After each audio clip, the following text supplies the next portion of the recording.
And we are back here on the GSMC Baseball Podcast, bringing you our fourth and final segment today, which is going to be talking about some news stories around the league. Just some general stuff I did want to touch upon and mention before we do end the stream today.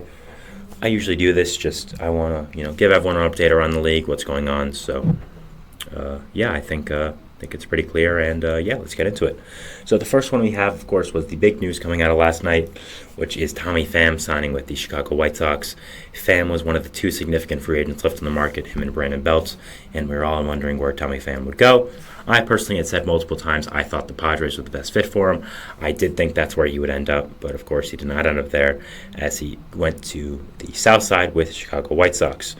Now, my thoughts with this trade for the White Sox are, it's fine, I guess. The White Sox are a fine team. Pham's a good player.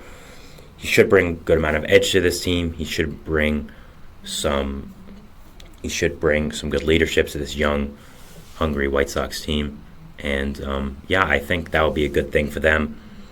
I think that he's a good trade piece for them once he does come up from the minor leagues. He will be starting in the minor leagues just for rehab purposes. It's obviously not a minor league contract. I mean, Tommy Pham is much better than that. Obviously, we all know that. So, it's not a minor league contract, but he is starting there for rehab purposes, just like JD Martinez did, and still is because he's had some injury risk down there. But so overall, I think it's a good trade by the White Sox to add more depth, add a veteran presence, some leadership, puts kind of an edge to this team, and also gives them a good trade piece for the deadline. Should be able to get an okay prospect. The Mets last year got for him Jeremy Rodriguez, who has now become one of the top-rated prospects in their organization. So, you never know with these guys, and I think it's a good trade piece for the White Sox, and I think it's a good way for Pham to get back in a low-pressure environment and get back into baseball. Jake Berger is going on the 10-day IL for the Marlins, and Edward Cabrera is going to be called up. So some good news, bad news for the Marlins. Jake Berger is, of course, placed in the 10-day IL, but I don't think it should be longer than that. Obviously is one of their better bats, but right now with them struggling, I don't think it really makes much of a difference. Edward Cabrera, who suffered an injury in the preseason and spring training, is going to be called up after making some rehab appearances and being injured. So we'll be back in the major league levels. So good job for the Marlins to get him back at least. And so I think he should help with the pitching staff. They're having a lot of depth issues right now. Ryan Weathers and AJ Puck haven't been who they want them to be, and they haven't been the guys that they need them to be right now if the pitching staff does want to improve. So I think that it is a good move for the Marlins to get Edward Cabrera back. I think he's one of their better pitchers, and another guy I think could be a good trade piece at the deadline.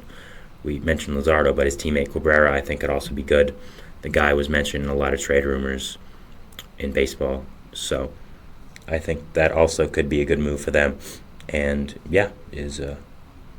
and we'll see if he does get traded. But overall, right now is a good, impactful addition to this Marlins team to get him back on the field and get him back to be a significant impact for this team. Nick Nastrini was called up by the Chicago White Sox. Some more White Sox news, of course, adding on to the Tommy Pham thing. So one of the top prospects in their organization was acquired in the Lance Lynn trade last year. A guy I really like. I think his stuff's really good. I think the way he pitches is pretty good as well.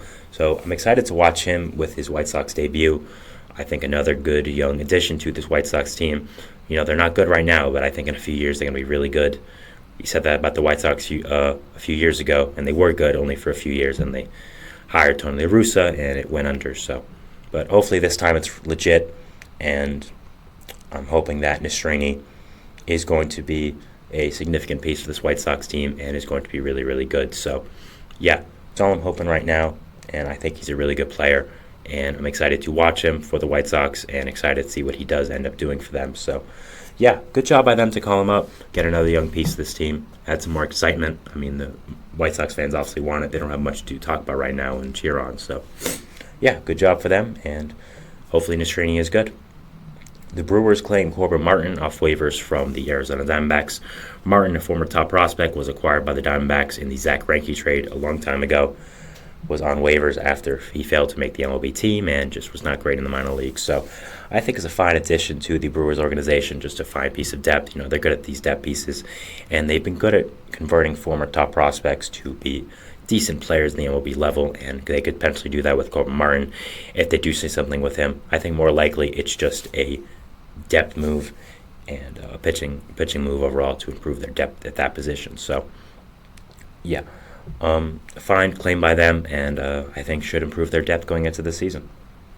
The Cubs signed Julio Teheran to a one-year contract going, after he hit free agency. So yesterday was a big day for former Mets going to Chicago, as Tommy Pham went to the White Sox and Julio Teheran signed with the Cubs.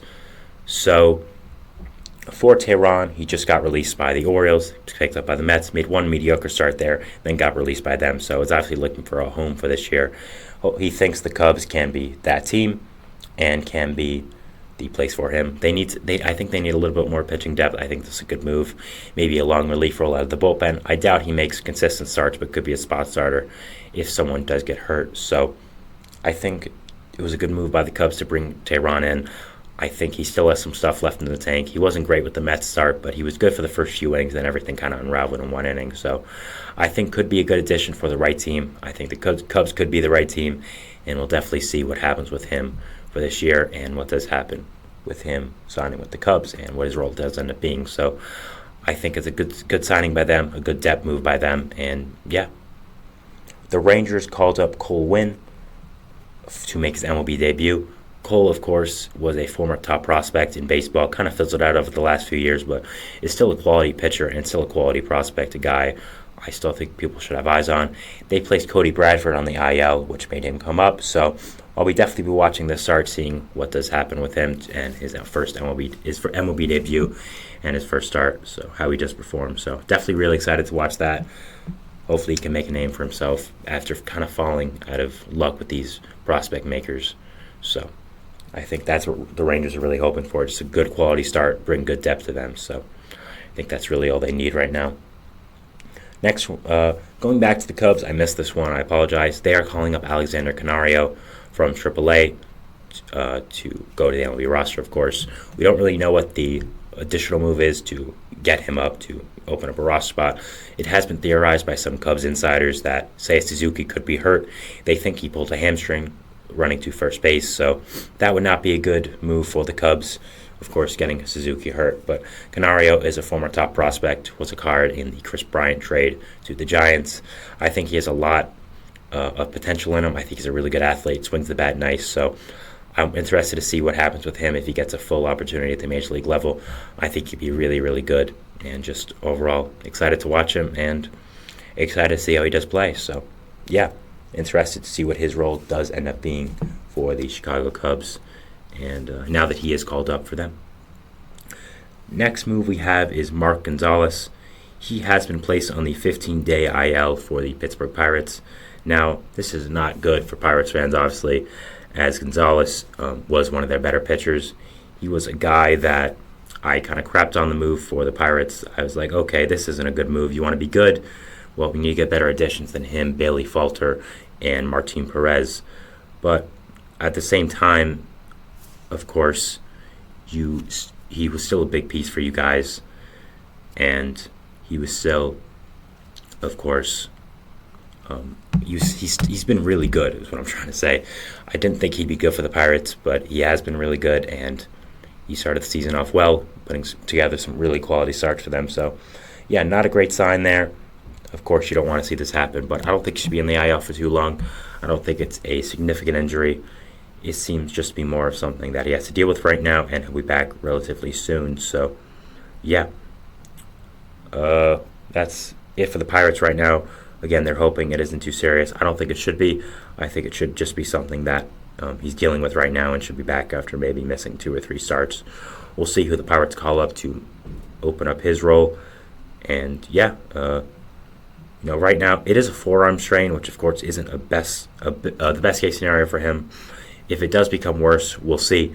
But right now it's just that. Of course, these things can turn out to be really bad, but at the same time, you're just hoping for the best. And I don't think it should be. Didn't seem to be right now. So, yeah. They did call up Ryder Ryan, that's a tough name to say, to fill in his spot. And so he'll probably be making some starts. But, yeah.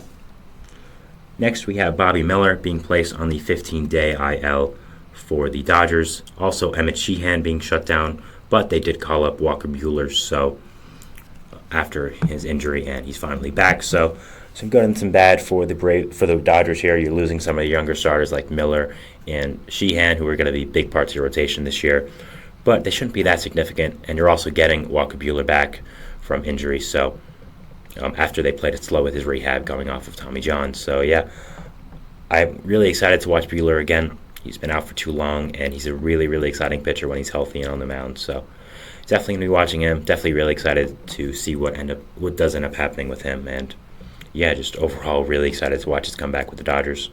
Final piece of news is the Braves signing Yuli Gurriel to a one-year contract, to a minor league contract as well. Just good depth for them overall. Interesting signing, as I thought Gurriel was going to be done with baseball after playing for the Astros all those years, going to the Marlins, but nope, the Braves signed him. So yeah, I think it's just a good depth move. When someone gets hurt, you'll probably call him up, and he'll be a good bench bat or a good bat to fill in the lineup for a few days. So shouldn't be anything more than that.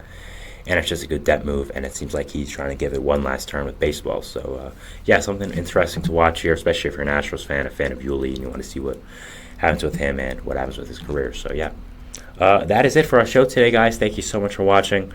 Again, I do want to apologize for the lights issue again. It should be fixed next episode. I really hope it is. It's really all I can hope for. So yeah, thank you so much for that. We'll see you. Tomorrow. It's a great day outside. Enjoy it, and we'll see you at baseball through us tomorrow. Bye, guys. Thanks.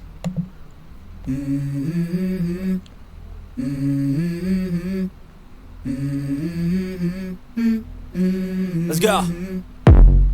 I wake up to a little bit of drool on my pillow, feel like it's gonna be a bad day.